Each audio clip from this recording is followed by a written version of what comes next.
Hi everyone, it's Vanessa Allen from IELTS Prep. I hope you're well. Today I'd like to talk to you about how to practice and improve your speaking. Many students, while they're practicing, they're thinking about vocabulary, grammar, pronunciation, fluency. You've got so much going on in your head that it can be very confusing.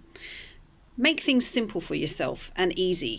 Break it down and just focus on one area at a time.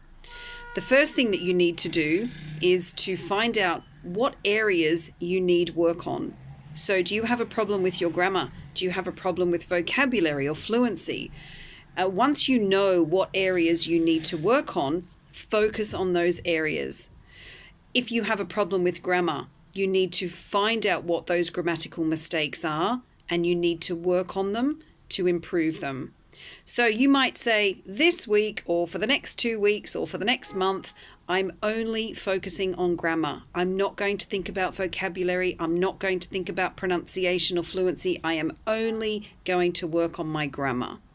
Okay, so once you do that, once you know that your grammar has improved, move on to the next area. Maybe it's vocabulary. Maybe you need to increase your topic-related vocab. Maybe you need to increase your collocations and your phrasal verbs. It's very important, actually, that you do learn collocations and phrasal verbs. We use them a lot more often than what we use idioms. So I know many students want to throw in as many idioms as they can in their answers, but it's actually better that you use a lot of collocations and phrasal verbs. Yes, you still need to learn idioms, but what I'm saying is that it's don't just think about idioms. You need to think about learning collocations and phrasal verbs. It's very, very important.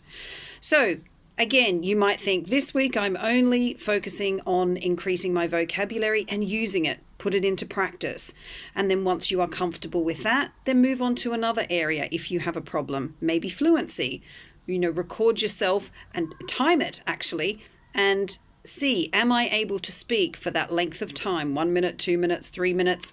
Am I able to speak fluently in that period of time without having a lot of ums, a lot of ahs, a lot of pausing? So practice that. So if you break it down and do each area individually, it makes things much, much easier.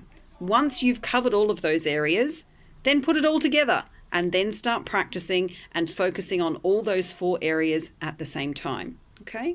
So I hope that tip helps and I'll see you soon.